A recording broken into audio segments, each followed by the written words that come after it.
नमस्कार, आप देख रहे हैं IBC 24। मैं हूं आपके साथ राहुल सिन्हा। मध्य प्रदेश के खबरों के हमारे खास बुलेटिन में आपका स्वागत है। अगले 24 मिनट में हम आपको बताएंगे कि मध्य प्रदेश में आज क्या हुआ है।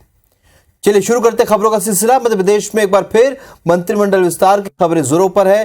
कयास ये भी लगाए जा रहे हैं कि 1-2 हफ्ते में मंत्रिमंडल में विस्तार हो सकता है।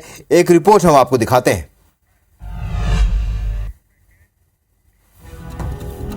एमपी में मंत्रिमंडल के विस्तार के संकेत मिल रहे हैं। इसके लिए सत्ता से लेकर संगठन तक लगातार चिंतन किया जा रहा था, लेकिन अब मंत्रिमंडल के विस्तार पर एक राय बन गई है। शिवराज सरकार के मंत्री सुरेश धाकड़ ने कहा कि सीएम लगातार मंत्रियों की परफॉर्मेंस पर चर्चा कर रहे हैं। माना ये भी जा रहा है कि सीएम शिवराज सिंह चौहान 1 से 2 हफ्तों में मंत्रिमंडल में विस्तार का ऐलान कर सकते हैं। ये हमारे केंद्र का नेतृत्व है और हमारे सीएम साहब का अधिकार है, हमारे प्रदेश अध्यक्ष का अधिकार है, जो जैसा भी निर्णय लेंगे वो सब सहमत है सर। अगर विस्तार होता है सब सहमत है? हाँ बिल्कुल सहमत है, सब वो ऊपर का निर्णय। इधर सीएम शिवराज सिंह चौहान ने सीएम हाउस में सभी मंत्रियों के साथ बैठक की, जिसमें सरकार के बड़े कार्यक्रमों पर विस्तार से योजना बनाई गई। शासकीय योजना है उसका अच्छी तरह उसका परिपालन हो और अच्छी तरह उसका परिपालन हो और क्षेत्र में जाएं और अपने क्षेत्र में जो विकास के काम चल रहे हैं वो जनता के बीच में जाके बताया। सभी मंत्रियों को अपने अपने क्षेत्र में विशेष फोकस करने के निर्देश भी मिले हैं।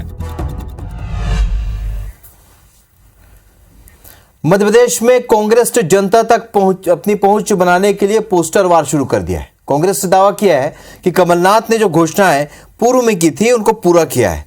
अब जो वादे किए जा रहे हैं वो भी पूरे होंगे।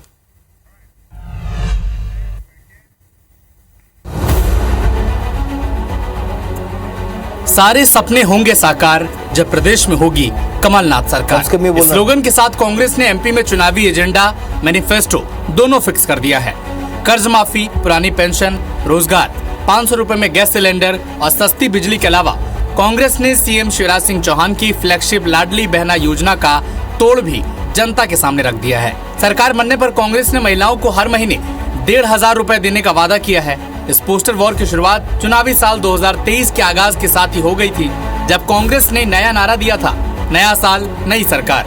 हालांकि कांग्रेस के वादों को बीजेपी नकल बता रही है। वादों पर बीजेपी का वार हुआ तो कांग्रेस का पलटवार तो आना ही था। कांग्रेस ने कभी भी अकल से काम नहीं किया, कांग्रेस ने हमेशा नकल से काम किया है। अगर वो अकल से काम करते तो आज कांग्रेस की दुर्दशा नहीं होती। 1500 क्यों हो तो 15,000 भी कह सकते हैं, क्योंकि सरकार उनकी बनना ही नहीं है, उनको मालूम है। अरे कांग्रेस तो बदनाम है। योजनाओं को बंद करने के मामले में 15 महीने में आई थी और शिवराज सरकार की, भाजपा सरकार की योजनाओं को बंद करने का काम कांग्रेस ने किया था। विकास के काम बंद करने का काम कांग्रेस ने किया था। कुछ भी कर रहे हैं वोट लेने के लिए, किस तरह सरकार बन जाए, लेकिन ये मान के चलिए कि पूरा का पूरा जनता इनके खिलाफ है। आज भारतीय जनता पार्टी के कई बूथ मैनेजमेंट करने 114 नहीं, अब 174 से ज़्यादा सीटें आएंगी। चुनाव के समय तमाम राजनीतिक पार्टियां मुद्दे और वादे तय करते हैं। एमपी में कांग्रेस ने तो अपने पत्ते खोल दिए हैं और अब बारी बीजेपी की है। इन सब के बीच जनता ही जनार्दन है। जनता जिसके वादों पर भरोसा करेगी वही सत्ता की कमान संभालेगा।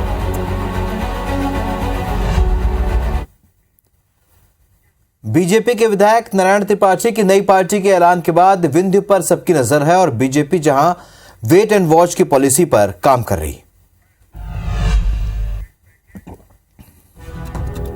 चुनाव से पहले अपनी मांग को लेकर पार्टी गठन की प्रक्रिया शुरू हो गई है। सतना जिले के महर से बीजेपी विधायक नारायण त्रिपाठी के बगावती सुर देखने को मिले हैं। नारायण त्रिपाठी ने विंध्य पार्टी बनाने की घोषणा की है। विधायक नारायण त्रिपाठी ने विंध्य के 30 विधानसभा सीटों पर अपने प्रत्याशी उतारने का ऐलान किया है। तुम मुझे 30 दे दो, मैं 30 के दम पर 2024 के अंदर मध्य प्रदेश करा के आप सबके हवाले कर दूं। मध्य प्रदेश का पुनर्निर्माण कराएंगे। अब नारायण त्रिपाठी के इस कदम पर बीजेपी वेट एंड वॉच की पॉलिसी अपना रही है। अगर भारतीय जनता पार्टी का कोई विधायक है या कोई जिम्मेदार कार्यकर्ता है वो कुछ ऐसा करता है तो जरूरी उस पर हम जो संगठन को जो आवश्यक निर्णय करने होंगे वो करेंगे। नारायण त्रिपाठी ने कहा कि 15 मई से पहले विंध्य पार्टी का रजिस्ट्रेशन हो जाएगा। विंध्य के लोग अब अपनी ही पार्टी के टिकट पर चुनाव लड़ेंगे। लंबे समय से अलग विंध्य प्रदेश की मांग कर रहे नारायण त्रिपाठी ने चुनाव से पहले अपना अहम दांव चला है। शिवराज कैबिनेट की बैठक में आज कई अहम फैसले लिए गए और क्या है वो महत्वपूर्ण फैसले, आइए आपको इस रिपोर्ट में दिखाते हैं। शिवराज कैबिनेट की बैठक में आज कई अहम फैसले लिए गए, जिसमें ट्रांसजेंडर्स को ओबीसी कैटेगरी में शामिल करने का फैसला लिया गया। इसके अलावा भारत पेट्रोलियम कॉर्पोरेशन लिमिटेड का एक प्लांट बीना में स्थापित करने पर सहमति बनी, जहां कंपनी 45 से 50 हजार करोड़ रुपए का निवेश करेगी। इसके अलावा इस बात पर भी सहमति बनी कि अगर किसान गेहूं एक्सपोर्ट करने के लिए मंडी शुल्क देते हैं तो उसकी भरपाई सरकार करेगी। मूंग को लेकर मॉर्कफेड में जो हानि हुई है उसकी भरपाई भी सरकार करेगी। मध्य प्रदेश पिछड़ा वर्ग की सूची के क्रमांक 93 के उपरांत क्रमांक 94 में ट्रांसजेंडर को भी सम्मिलित किया जाए। गेहूं जो कि अनुसूचित कृषि उपज में इंगित है, उसके एक्सपोर्ट के लिए यदि किसान मंडी शुल्क देते हैं तो उसकी प्रतिपूर्ति का प्रावधान आज की मंत्रिपरिषद में निर्णय लिया गया है। कैबिनेट ने सिंचाई की 2 बड़ी परियोजनाओं को भी स्वीकृति दी, जिसका निर्माण 104 करोड़ रुपए में होगा। जबलपुर स्मार्ट सिटी के तहत बन रहे परियोजनाओं की धीमी गति पर सवाल उठ रहे हैं। तय 115 प्रोजेक्ट में 32 प्रोजेक्ट बाकी हैं और 500 करोड़ में से 104 करोड़ ही अब बचे हुए।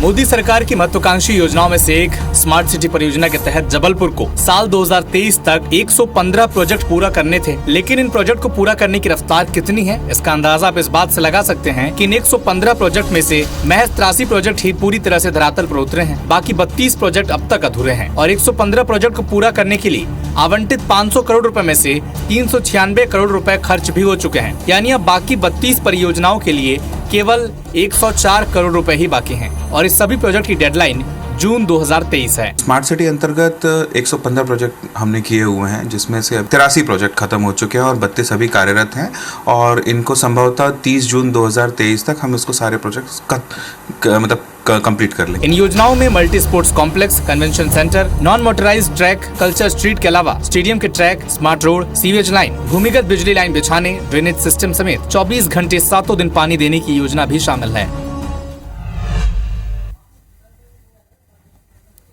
जबलपुर का रानी दुर्गावती विश्वविद्यालय इन दिनों सुर्खियों में है। यहाँ छात्रों के हौसले इतने बुलंद हैं कि कुछ छात्र विश्वविद्यालय के कुलसचिव के ऑफिस में घुसते हैं, अभद्रता करते हैं और तो और जान से मारने की धमकी भी देते हैं।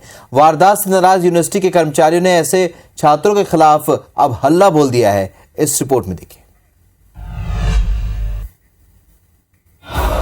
नारेबाजी करते कर्मचारी, बॉयज हॉस्टल के बाहर पुलिस और ये तनावपूर्ण माहौल। दरअसल ये मामला है जबलपुर के आरडीवीवी के कुल सचिव डॉक्टर दीपेश मिश्रा के साथ झूमाझटकी और उन्हें जान से मारने की धमकी देने का। घटना से नाराज विश्वविद्यालय के सेक्शनेतर कर्मचारी संघ ने पूरा कामकाज आज ठप कर दिया और दोषी छात्रों को विश्वविद्यालय से बाहर करने की मांग की। उपद्रवी और आपराधिक प्रवृत्ति के छात्रों को तत्काल प्रभाव से रेस्ट्रिकेट करने की हमने मांग की है। वहीं कर्मचारियों के बढ़ते दबाव के बाद पुलिस हरकत में आई और एक आरोपी छात्र को हिरासत में लेकर पूछताछ कर रही है। FIR उनकी रिपोर्ट पर दर्ज कर ली गई है। एक आरोपी सोमदत्त यादव को लेकर थाने आए हैं, उससे पूछताछ की जा रही है। इधर विश्वविद्यालय के कुल सचिव डॉक्टर दीपेश मिश्रा का इस मामले में क्या कहना है, वो भी आप सुनिए। हॉस्टल के 3 छात्र हैं, सोमदत्त यादव, सुरेंद्र कुशवाहा और अभिनव तिवारी, तो जबरदस्ती मेरे कक्ष में आए। उनके द्वारा अभद्रता करी गई, गाली गलौज करी गई, जान से मारने की धमकी दी। इस मामले पर अनुशासन समिति भी जाँच कर रही है और जल्द ही रिपोर्ट आने के बाद ऐसे छात्रों के खिलाफ विश्वविद्यालय भी कार्रवाई की तैयारी में है। भोपाल में बढ़ते अपराध के ग्राफ को कम करने के लिए पुलिस ने एक नई कवायद की है। क्या है ये कवायद, इस रिपोर्ट में आपको दिखाते हैं। भोपाल पुलिस अब अपराध पर लगाम लगाने और अपराधियों पर शिकंजा कसने के लिए और भी हाईटेक तरीके अपनाने जा रही है। पुलिस ने एक नई इलेक्ट्रॉनिक डिवाइस तैयार की है, जिसमें अंगूठा लगाते ही अपराधियों की पूरी कुंडली सामने आ जाएगी। पुलिस विभाग की ओर से ये डिवाइस सभी चेक पॉइंट्स पर पुलिस कर्मियों को दिए जाएंगे। दरअसल कई बार चेकिंग पॉइंट्स पर जानकारी का अभाव होने के चलते अपराधी पुलिस के हाथ से बच निकलते हैं। इसी वजह से पुलिस के लिए ये डिवाइस बनाया गया है, जिसे चेकिंग पॉइंट्स में ही पहचान कर अपराधियों पर शिकंजा कसा जा सके। अपराधी को एक जगह से दूसरी जगह पहुंचने में वक्त नहीं लगता। ऐसे में हर जगह इस डाटाबेस के माध्यम से हर क्षेत्र के अपराधी को हम पकड़ सकते हैं, पहचान सकते हैं, उसकी पहचान सुनिश्चित कर सकते हैं और अपराधों को पकड़ने की दिशा में अपराधियों पर नकेल लगाने की दिशा में यह एक बड़ा ही क्रांतिकारी प्रयोग होगा। गौरतलब है कि 1.5 साल पहले भोपाल में कमिश्नर सिस्टम लागू किया गया था, लेकिन इसके बावजूद भोपाल में क्राइम ग्राफ कम होने की जगह बढ़ता जा रहा है, जिसके बाद इस तरह के नवाचार किए जा रहे हैं।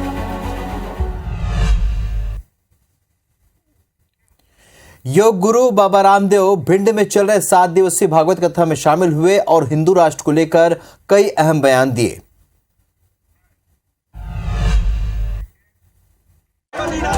योग गुरु बाबा रामदेव भिंड जिले के लाहार पहुंचे। वे यहां चल रही 7 दिवसीय भागवत कथा में शामिल हुए। रामदेव बाबा ने लोगों को संबोधित करते हुए कहा कि कई लोग कहते हैं कि वो बीजेपी के समर्थक हैं, लेकिन ये गलत है। वो किसी दल के समर्थक नहीं है, वो तो सनातन धर्म के समर्थक हैं। बाबा रामदेव ने कहा कि अगर आप सनातन और हिंदू राष्ट्र की बात करेंगे तो वो आपका भी साथ देंगे। रामदेव बाबा ने कहा कि हमारे और मुस्लिमों के पूर्वज एक हैं, वे भले ही न माने, हम उन्हें अपना मानते हैं। भारत में औरंगजेब के जाने के बाद मुस्लिमों की संख्या बढ़ी है, इससे पहले वो सब हिंदू थे। मुसलमान भाई आज ही मुसलमान है, 99% मुसलमान औरंगजेब के बाद बढ़े कि 350-400 साल पहले इनके कुछ हमारे कुछ एक ही थे, तो कोई ज्यादा मुसलमान तेजी से आंकड़े घबराया भाई अपने खून को याद कर ले, हमको मत भूलना, हम तुम एक ही हैं। हम तो मुसलमानों को ये मानते हैं कि वो हमारे ही पूर्वजों की औलाद हैं। बाबा रामदेव ने व्यासपीठ का पूजन कर कथावाचक चिन्मयानंद बापू से चर्चा भी की।